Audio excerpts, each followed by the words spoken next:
안녕하세요. 대한민국 GA 기준 보험몬스터 한다호입니다. 오늘은 24년 8월 손해보험 시책에 대해서 말씀드리려고 합니다. 이게 너무 딱 맞춰서 하면은 너무 좀 박탈감이 많이 느껴지실까봐 좀 갭을 놓고 하는데, 개인 상담을 하면 좀 더 오픈해서 보여드릴게요. 왜냐면 이게 너무 다 이렇게 오픈을 하면, 너무 투명하면 꼭 좋은 것만은 아니겠더라고요. 그래서 이렇게 하는 거니까 이해를 해주시고, 일단 8월 첫째 주 현대해상부터 리뷰를 하겠습니다. 현대해상 같은 경우는 시책이 이제 1600% 시책을 받고 있어요. 그래서 지금 우리 그 1인주의 기준으로 얘기를 했을 때 적어놨습니다. 이제 보면은 1인주의 수수료를 보면요, 보이시나요? 이게 좀 더 확대가 되는지 모르겠는데, 여기 있다. 컨트롤 플러스네요.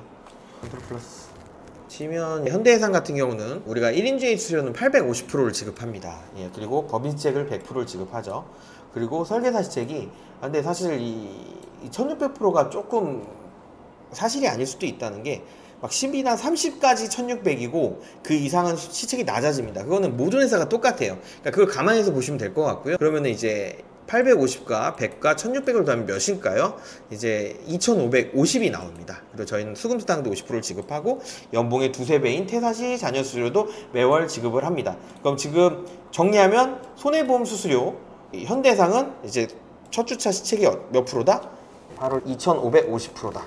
이게 근데 감안을 해주셔야 될 게, 생각보다 얼마 안 되는 데라고 생각하실 수도 있을 거예요. 근데 썸머 기간입니다. 썸머 기간 때는 이제 보통 어떤 방식으로 진행을 하냐면, 그 여행을 가시잖아요. 썸머 여행 시책 있잖아요. 여행 시책은 이제 대리점에서 비용을 내는 게 아니고 원수사에서 비용을 냅니다. 그냥 돈을 얼마, 막 1000만원, 2000만원, 1억 이렇게 주는 게 아니고 업적 대비해서 비례해서 시책처럼 나가요. 그러다 보니까 이제 여행 비용을 얼마를 떼냐가 되게 중요한데, 저희 T금융 서비스 같은 경우는 이제 제가 이제 2015년부터 썸머를 입사하면서 계속 다녔는데요. 사실 뭐랄까, 썸머라고 해서 시책이 막 확 낮아지거나 그러질 않아요.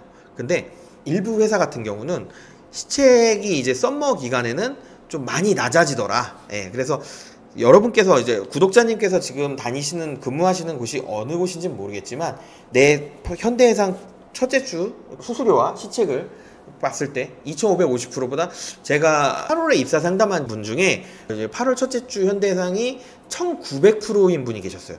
똑같은 수수료인데 85%. 그러니까 좀 많이 그분도 당황을 하시더라고요. 그러니까 이게 썸머 기간 때 여행 비용과 또 거기서 회사의 마진을 챙기는 일부 회사가 있어요.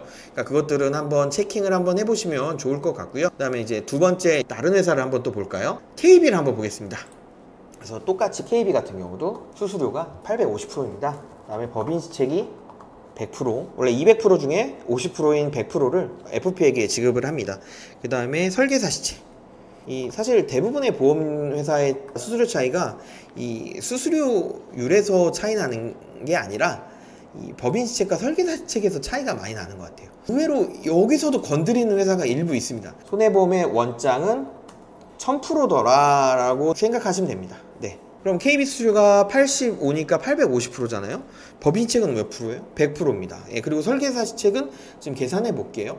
150%, 400%, 550%, 850%, 1150%, 1450%, 1550%네요. 아까 현대해상이 이제 1600이었는데, 지금 보니까 이제 저희 T금융 서비스 기준으로 보면 현대, KB, DB가 같이 가요. 너무 좋아요. 처음에는 이제 현대만 갔는데 KB하고 DB가 따라가더라고요. 작년쯤부터 따라가기 시작했는데 너무 좋습니다. 그래서 이제 총 수수료가 얼마예요? 2500%. 5월 달에 아마 2800%쯤 나왔었던 것 같아요. 2800에서 3000%가 나왔는데, 이제 말씀드렸다시피 썸머 기간에는 비용이 빠집니다. 여행 비용이 빠지는데, 아까도 말씀드렸지만 실비가 이제 여행 비용만 나갈 것이냐, 아니면은 여행 비용 플러스 마진이 챙길 것이냐, 이거에 따라서 시책이, 특히 썸머 기간 때는 엄청 차이 나요. 그러니까 아까 현대 때도 말씀을 드렸지만, 그 입사 상담을 8월에 하신 분이, 그분이 자기 회사 시책이 어떻게 되는 건지 잘 모르겠어요 하면서 자기 거랑 비교해 주세요 하면서 들고 오셨는데 600% 차이가 났어요. 그러니까 현대도 그렇고 KB도 그렇고 1900% 차이가 많이 나갔고, 좀 많이 놀래시고 지금 되게 많이 고민을 하고 계시는 분이 계신데, 일단 힘내라고 말씀을 드렸습니다. 일단 총 수수료가 2500%고요. 그다음 말씀드린 대로 수금수당을 50% 지급합니다. 그리고 연봉의 2배, 3배에 달하는 퇴사 시 자녀 수수료를 지급합니다. 제가 퇴사 시 자녀 수수료에 대한 부분을 매 방송 때마다 진짜로 많이 말씀을 드리는데, 그 이유가 이게 생각을 해보시면 됩니다. 예를 들어서 관리자와 이제 대표이사가 있고 관리자가 있고 설계사가 있습니다. 일단은 관리자 1명, 대표이사 1명, 설계사 1명이라고 생각을 해봅시다. 그럼 이제 대표이사님과 설계사님과의 사실 업무는 거의 없지 않을까 싶어요. 그래서 대표이사님과 관리자, 관리자님과 설계사 이렇게 1대1로 이제 보통 채킹이 들어가는데, 마찬가지로 관리자도 대표이사가, 설계사 입장에서는 관리자가 약속을 안 지키거나 그런 일이 정말 비일비재합니다. 뭐 예를 들면 리크루팅을 하면 리크루팅 수당을 이만큼 주겠습니다 이렇게 했는데, 막상 하니까 사업비가 또 많이 나가는 것 같고 또 내가 가져가는 게 별로 없는 것 같고, 관리자 입장에서 그러다 보면 미안하지만 리크루팅 수당은 없습니다, 다 내가 가질 거예요 이렇게 얘기를 하는 경우도 상당히 많고요. 그리고 또 뭐가 있을까요? 수수료율도 뭐 만약에 수수료 85%에 법인세 100%를 지급하겠습니다 이렇게 약속을 했는데, 뒤에서 이제 이 수수료를 프로를 건드리거나, 그러니까 이제 똑같은 85인데 이 85%가 750인 회사도 있어요. 똑같은 85%인데 왜 그럴까요? 왜 그러냐면 그 관리자가 건드려서 그래요. 왜냐면 이제 설계사분들이 수수료는 건들지 않겠지라는 좀 믿음이 있는데, 그 믿음을 과감하게 깨고 손보 수수료를 이렇게 총량을 건드려서 되게 많이 주는 것처럼 과하게 표장을 하고, 아니면 그 전에 많이 준다고 했는데 많이 주면 당연히 관리자가 남는 게 별로 없잖아요. 그러면은 그것들이 자기가 이제 재미없는 거예요. 그러니까 100을 90을 100으로 만들면 그 10%가 이제 고스란히 이제 관리자 마진이 되거든요. 그렇죠? 그러면은 FP는 어떻게 돼요? 85%를 당신을 받았는데 우리는 90%를 주겠습니다 라고 했는데, 사실은 총량이 100이 아니라 90에서 90이니까 99, 81, 81%, 4%가 낮아진 거예요. 근데 그런 분들은 어떻게 해요? 설계사 측도 건드려요. 만약에 설계사 측이 이제 1550이 기준으로 보시면 돼요.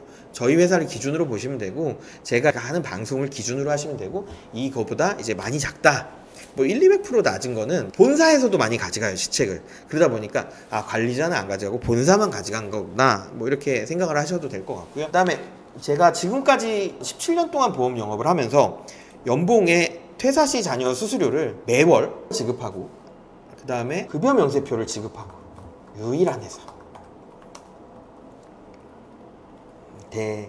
대한민국. 글쎄요, 저기 또 이거를 시행하는 회사가 있을 수도 있는데, 저희는 2013년인가 12년부터 했으니까 13년 정도, 13년 이상 연속적으로 약속을 지키는 회사입니다. 그리고 또 뭐가 있을까요? 여러분들이 이제 어떤 GA를 다니시는지는 모르겠지만 재직자의 기준과 퇴사자의 기준이 같은 회사가 있고요, 재직자의 기준과 퇴사자의 기준이 다른 회사가 있습니다. 실제적으로 저희 조병수 대표님의 회사에서 퇴사를 하고 5년이 지나신 분과도 입사 상담을 했는데, 지금도 밥값 정도지만은 수수료가 나오고 있다고 합니다. 5년, 6년이 지났는데도.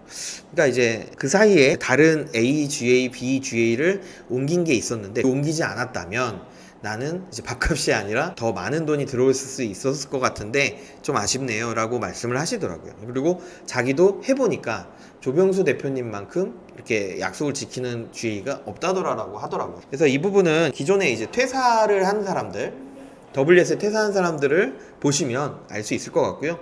말씀을 드렸지만은 이거는 모두 대표이사의 권한입니다. 대표이사의 권한이기 때문에 그 대표이사가 수수료나 이런 시책이나 자녀 수수료나 이런 규정을 언제든지 바꿀 수가 있어요. 그리고 규정을 바꾼다고 해도 법적으로 아무 문제가 없거든요. 그러다 보니까 이 부분에 대해서 사실 중요시를 좀 많이 여기시면 좋을 것 같고요. 또 그것도 있습니다. 만약에 내가 퇴사를 한다면, 퇴사 시 자녀 수수료를 잠깐 더 얘기를 할게요. 여러분께서 만약에 지금 퇴사를 한다면 자녀 수수료는 지급을 안 함이 이제 대다수일 겁니다.